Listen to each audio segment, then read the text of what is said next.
अब क्या है कि इन दोनों की काविशों से जो सनतें कायम हुई थी, जो इंस्टीट्यूट्स कायम हुए थे, उनके बारे में हम तफसील पढ़ेंगे। तो in 1920 demonstration of weaving factory, weaving मतलब कपड़ा बुनने की फैक्ट्री कायम की गई थी to provide the necessary technological knowledge in weaving industry. तो ये कपड़ा बुनने की जो इंडस्ट्री है, इसमें जो है टेक्निकल नॉलेज को प्रोवाइड करने के लिए क्या हुआ था, डेमोन्स्ट्रेशन, वीविंग मतलब वीविंग फैक्ट्री के कामों को, उसके खिदमात को शुरू किया गया 1920 में। इसी तरह 1930 में कॉटेज इंडस्ट्रीज इंस्टीट्यूट, CII, अब तक हम लोग CID पढ़े थे, अब CII है, ठीक है। तो ये है, ये भी जो है फॉर्म्ड हुआ था to provide skills and training. क्यों? ताकि स्किल और ट्रेनिंग की खिदमत को शुरू किया जा सके। इसी तरह so that the CII could help development of handicrafts and cottage industries like silk and wool garments, Bidri ware, toy manufacture and leather products. तो ये कलर उतना गहरा नहीं दिख रहा, ओके। तो क्या हुआ था कि सी क्या हुआ था कि CII क्यों कायम किया गया था, ताकि जो हैंडीक्राफ्ट्स हैं, हैंडीक्राफ्ट्स मतलब दस्तकारी के जो काम हैं वो, एंड कॉटेज इंडस्ट्रीज जैसा घरेलू सनतें हैं, जैसा सिल्क और वूल कपड़ों की सनत है, बिदरी वेयर है, मैं आपको जैसा बोला बिदरी वेयर, बिदरी के जो कपड़े हैं उसके बारे में, और टॉय मैन्युफैक्चर मतलब खिलौने, और लेदर प्रोडक्ट्स। तो बिदरी वेयर को अगर आपको समझना है तो बिदरी आर्ट को समझना पड़ता है, तो आप उसको आप देख लीजिए, बहुत बेहतरीन चीज है, आप घर में जो है यूज कर सकते हैं, बिदरी आर्ट से कई चीजें बनती। तो ये सब क्या है, कॉटेज इंडस्ट्रीज में क्या आता, सिल्क और वूल के कपड़े आ जाते, इसी तरह और क्या आता, बिदरी वेयर आता, और इसी तरह जो है खिलौने बनाने का काम आता, और इसी तरह लेदर प्रोडक्ट्स वगैरह, ये सारी चीजें इसके अंदर शामिल हो जाती। तो अब आप देखिए, एक 3 या 4 साल पहले नरेंद्र मोदी जी हमारे प्राइम मिनिस्टर बोले कि इंडिया में जो है जितने खिलौने हैं वो चाइना मेड है, और हम लोगों को इंडिया के खिलौने ज्यादा बढ़ावा देने की जरूरत है। लेकिन और उस वक्त जो है कुछ जो इंडिया के खिलौने रहते ना, जैसा लकड़ी के, निर्मल में बहुत ज्यादा मशहूर है, आप जो निर्मल से हैं वो लोग बेहतर जानते हैं कि कितने अच्छे खिलौने लकड़ी के बनते हैं, एक खास फन है उन लोगों का। तो मोदी जी 3 या 4 साल, 4 साल भी नहीं हुआ, 3 साल के अंदर, जब आत्मनिर्भर भारत के अंदर जो है, जब बात हो रही थी आत्मनिर्भर भारत मतलब हर चीज इंडिया में बनाना, हम लोगों को अपने जरूरतों के लिए किसी दूसरे मुल्क पे डिपेंड नहीं होना, तो वहां पर एक खिलौने बनाने में जो अब जो है ना, आप कौन सा भी खिलौना ले लीजिए, जो आप देखिए वो कहाँ से बनता, मेड इन चाइना बन के बनता। तो मोदी जी बोले कि भाई ये एक बहुत बड़ा एस्पेक्ट है, हम लोग चाइना पे बहुत ज्यादा डिपेंड करें। लेकिन टॉय मैन्युफैक्चरिंग का काम कब, तो मोदी जी जोर दिए कि हम लोग अब इंडिया के टॉयज बनेंगे। इंडिया के टॉयज अपने आप में बहुत खूबसूरत भी रहते, लेकिन चाइना के वैसे अट्रैक्टिव और इलेक्ट्रॉनिक नहीं रहते, बट इंडिया के टॉयज अपने आप में लकड़ी के रहते, तो ज्यादा हार्मफुल नहीं रहते। चाइना के क्या है, प्लास्टिक के रहते, और जो कुछ रबर के बनते तो बच्चों के मुंह में रख लेते, तो वो क्या है, उनके सेहत के लिए नुकसानदेह रहते। तो वो बात हुई थी। तो अब देखिए हैदराबाद स्टेट में ये बात कब हुई थी, 90 साल पहले ये बात हो गई थी, मतलब कि हम लोग टॉय मैन्युफैक्चर करेंगे। तो जी, निर्मल डिस्ट्रिक्ट तो फेमस है, बट निर्मल डिस्ट्रिक्ट के जो जो फनून हैं, जो हैंडीक्राफ्ट, जो जो लकड़ी से बनने वाली चीजें हैं, वो उसकी बात बता रहा हूँ, ओके। सो मैं निर्मल तो एक डिस्ट्रिक्ट है, I am not talking about Nirmal district, I am talking about the local products of Nirmal district, ठीक है, वो है। तो कितनी, मैं ये बताना चाह रहा हूँ कि कितनी दूर दूर अंदेशी थी, दूरबीनी थी उन लोगों की, कि कितना दूर तक सोचते थे, ठीक है, ओके। जी ठीक है, अच्छी बात है। तो further government help the formation of industrial cooperatives in 1920, 1920 में क्या करे, इंडस्ट्रीज का कॉपरेशन बनाए, कि भाई आप लोग मिलके जो है एक तंजीम बना लो, अगर आप लोगों को कोई मसला हुआ तो हम लोगों को सुनाओ। कोऑपरेटिव्स मतलब आप लोग एक सब मिलके एक तंजीम बना लो, आपको कोई प्रॉब्लम हुआ तो हम लोगों से बात करो और हम पूरा जो है सपोर्ट फराहम करेंगे। तो इस तरह से वो कब हुआ, 1920 में, आज से 103 साल पहले। Further the marketing of these. अब देखिए, अब एक दिलचस्प बात यह है कि चीजें तो आप बना लेते, लेकिन मसला क्या है कि उसकी मार्केटिंग कैसा करते, उसको बेचते किधर। आप बिदरी वेयर बना रहे, सिल्क और वूल के कपड़े बना रहे, खिलौने बना रहे और लेदर के प्रोडक्ट्स बना रहे, लेकिन बेचते कहाँ पर। तो अब देखिए क्या हुआ कि इन सारे चीजों को की मार्केटिंग के लिए, यानी उसकी तशहीर वगैरह के लिए, उसकी उसकी फरोख्त के लिए industrial exhibitions were started with the help of the government. ये 1920 के बाद क्या हुआ कि सनाती नुमाइश शुरू हुई थी, मतलब कई नुमाइशें शुरू हुए थे। अब सुनिए दिलचस्पी की बात, इन 1930 a permanent industrial exhibition was set up in Hyderabad city. 1930 में क्या हुआ कि मुस्तकिल तौर पे इंडस्ट्रियल एग्जीबिशन शुरू हुआ था, ठीक है, परमानेंट। उसके लिए जगह भी दे दिए, कहां पर, नामपल्ली में, ठीक है। तो जो नुमाइश आज हम लोग देख रहे 2 महीनों तक चलता, नवंबर दिसंबर या दिसंबर जनवरी में, वो 1930 के बाद शुरू किया गया था। क्यों? क्योंकि उस वक्त की जो कॉटेज इंडस्ट्रीज है, जो हैंडीक्राफ्ट्स है, जो टॉय मैन्युफैक्चर है, जो लेदर प्रोडक्ट्स है, जो बिदरी वेयर है, उनके मार्केटिंग और उनके सेल के लिए, ठीक है। तो कितनी बड़ी सोच थी। अब आप बताइए, हैदराबाद में जो नुमाइश जगह है वैसा कोई दूसरा बनाए, नहीं बनाए। तो जो लोग बोलते हैं कि निजाम कुछ नहीं करे, तो उनको आप लोग ये सब चीजें पढ़ रहे हैं तो क्या करना, जवाब देना चाहिए, आप लोगों को नोट करना चाहिए, ठीक है। हम उर्दू मीडियम वाले हैं, हमारे जो बड़े लोग करे, we have to put that point in front of other people who raise questions on our works. जो हमारे कामों पे सवाल उठाते, हम लोगों को उनका जवाब देना चाहिए इल्मी अंदाज में, मैं बहस करो नहीं बोलो, ठीक है।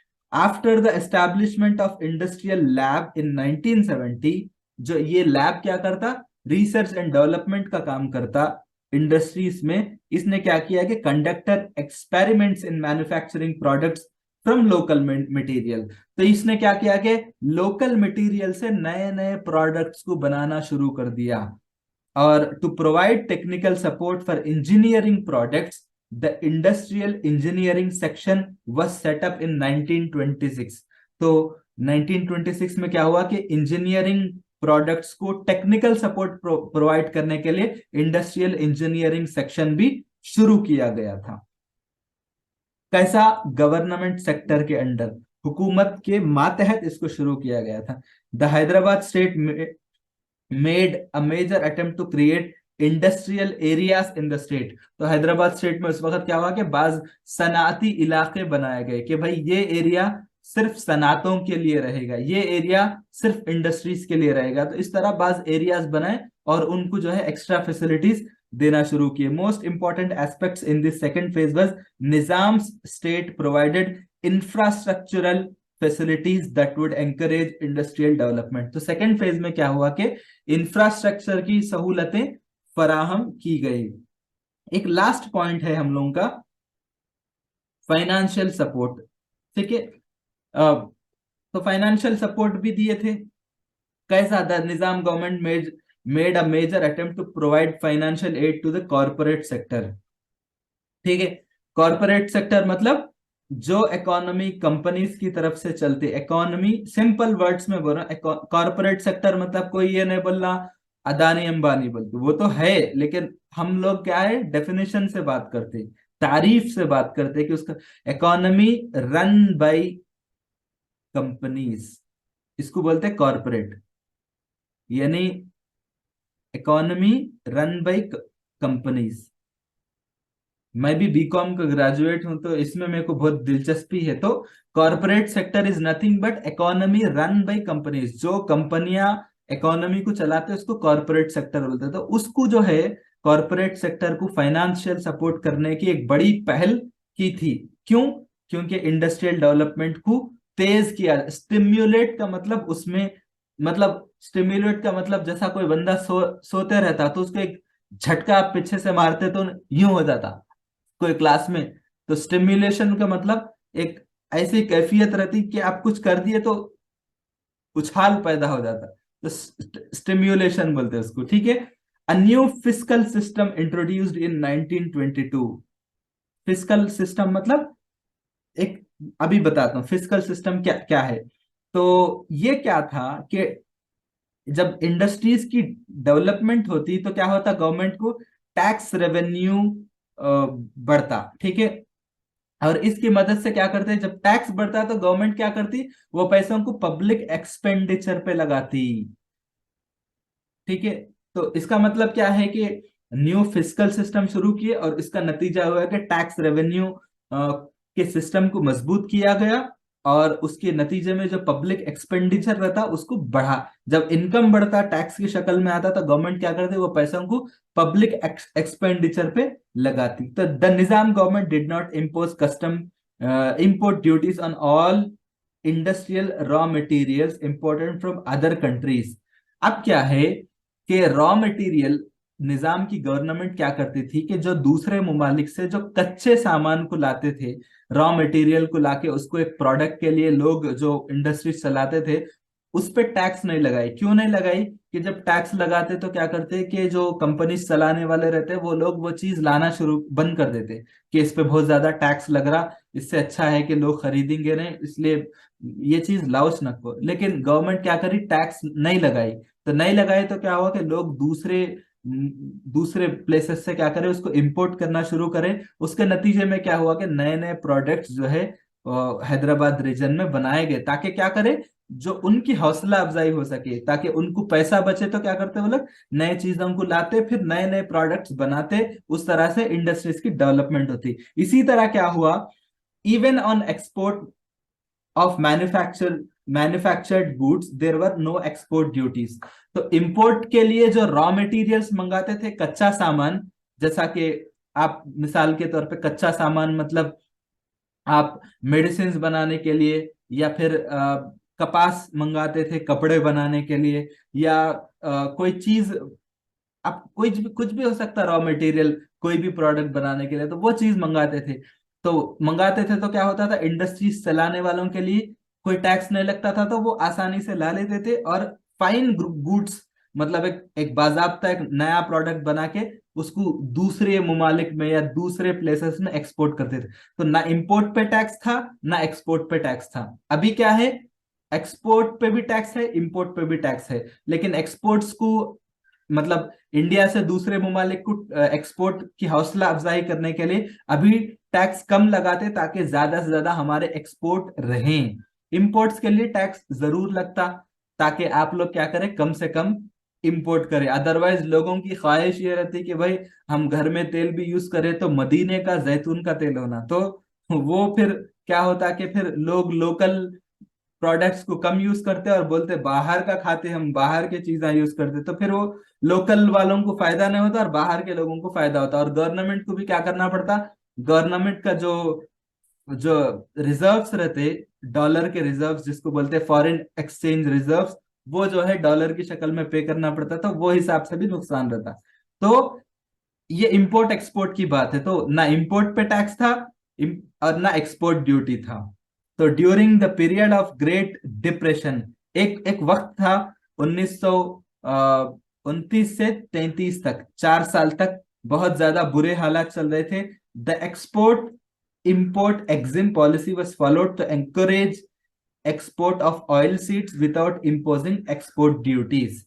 तो क्या करे, उस दौर में भी जहां पर ग्रेट डिप्रेशन था, ये डिप्रेशन जो है दिमागी डिप्रेशन नहीं, ये इकोनॉमी पे डिप्रेशन था, तो उस दौर में भी जो है एक्सपोर्ट इंपोर्ट एग्जिम मतलब एग्जेम्पशन पॉलिसी को जारी रखा गया, ताकि क्या है, जो ऑयल का जो सीड रहता, जो जहां से तेल बनता, जिस बीज से, उसके एक्सपोर्ट को एंकरेज किया जा सके, उसकी हौसला अफजाई किया जा सके।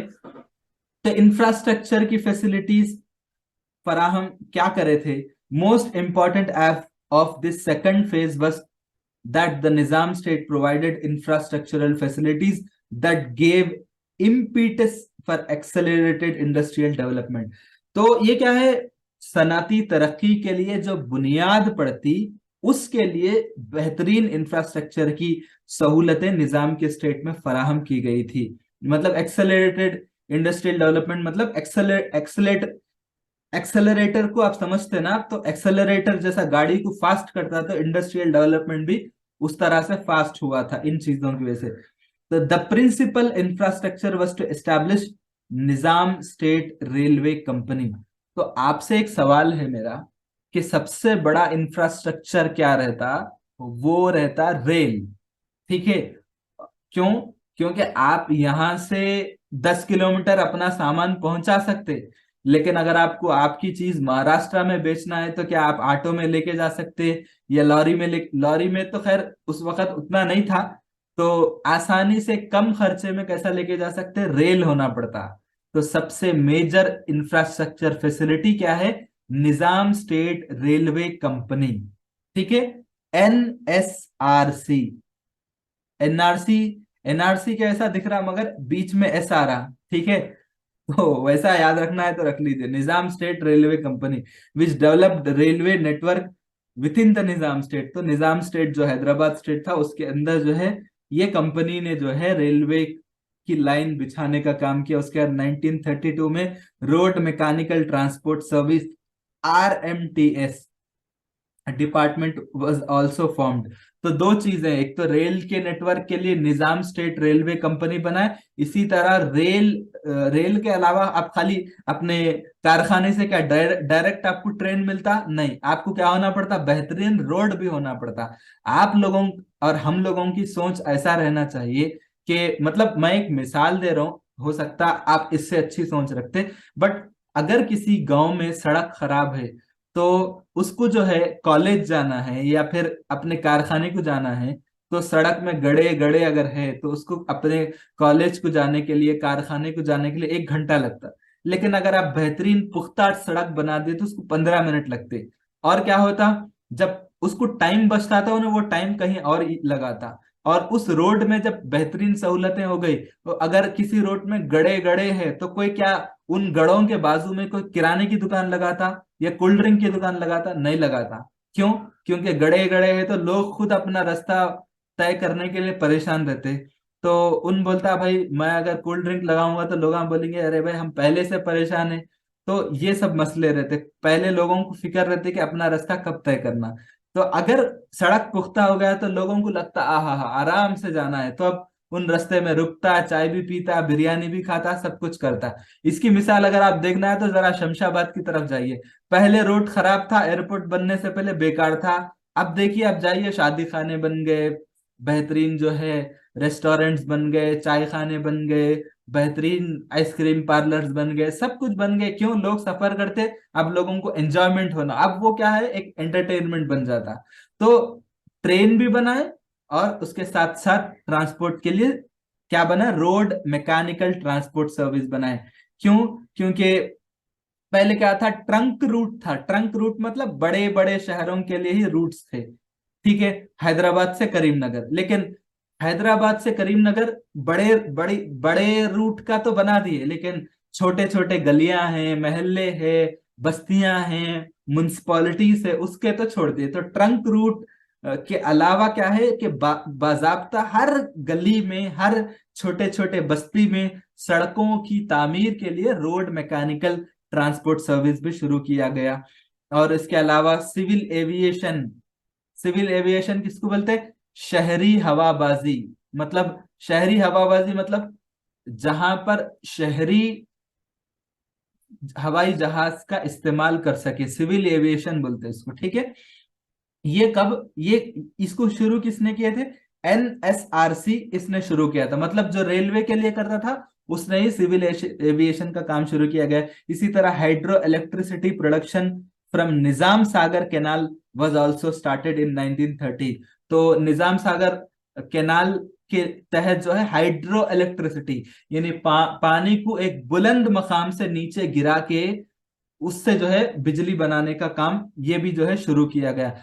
कहाँ? निजाम सागर केनाल के पास। जरा आप लोग बताइए निजाम सागर कहाँ पे मौजूद है? खाली डिस्ट्रिक्ट बोल दो आप, या फिर आप मेरे को शहर बोल दो कहाँ पे। निजाम सागर किधर है? निजामाबाद। हम बात। नहीं नहीं, निजामाबाद डिस्ट्रिक्ट नहीं, कौसा था, मेदक डिस्ट्रिक्ट आता शायद। कामारेड्डी में है। ठीक है। हाँ ठीक। कामारेड्डी डिस्ट्रिक्ट। ओके। तो कामारेड्डी में है। पहले के हिसाब से तो वो निजामाबाद है। ओके। तो निजाम सागर कैनाल के अंडर जो है हाइड्रो इलेक्ट्रिसिटी प्रोडक्शन भी शुरू किया गया था। Large industries establishment increase from 354 in 1920 to 879 in 1939। तो देखिए, बड़ी कंपनियां, बड़ी सनतें की तादाद 1920 में 354 थी, लेकिन 1939 आते आते उनकी तादाद 879 हो गई। किसकी तादाद? लार्ज इंडस्ट्रीज की। ठीक है। और इसके अलावा oil, rice and flour mills, small scale motor and engineering workshops, button factories, match factories and tanneries increase substantially. तो क्या क्या हुआ था ये लार्ज स्केल्स में? तेल का शुरू हो गया था। ठीक है। इसी तरह राइस, चावल, इसी तरह आटों के मिल्स भी बन गए, और इसी तरह मोटर और इंजीनियरिंग के कारखाने खुल गए, बटन फैक्ट्रीज खुल गए, और मैच फैक्ट्रीज। किसको बोलते हैं मैच फैक्ट्रीज? माचिस के डिबिया के जी, काड़िया। माचिस के कारखाने भी खुल गए थे। ठीक है। मैच फैक्ट्रीज का मतलब कोई ये मत समझो कि ये मैचिंग मैचिंग मतलब रिश्तों का कुछ है बोल के। तो ये मैच मतलब जैसा अभी बताए वो है ये। तो टैनरीज का मतलब चमड़ों की दिबागत का काम, जैसा कि चमड़े, जानवरों का जो चमड़ा रहता तो उसको दिबागत देते, जैसा उसको नमक लगा के करते हैं ना, उसको ज्यादा दिन तक महफूज रखने के लिए। तो वो दिबागत बोलते हैं उसको। उसको सुखा के, उसको कलरिंग वगैरह करके, उसको एक बेहतरीन, एक नॉर्मल चमड़े को जो है नमक लगा के धूप में सुखा के उसके अलग अलग प्रोसेस के जरिए करते हैं, उसको टैनरीज बोलते हैं। ये क्या हुआ, बहुत ज्यादा बढ़ गया। तो in the corporate sector 3 more textile mills, 2 cigarette factories, 2 glass factories and 1 sugar factory was established। तो कॉर्पोरेट सेक्टर में क्या हुआ, टेक्सटाइल मिल्स भी बन गए, सिगरेट फैक्ट्रीज भी बन गए, ग्लास फैक्ट्रीज भी बन गए, और एक शुगर फैक्ट्री भी बन गया। ठीक है। आई होप ये सारा आपको क्लियर है।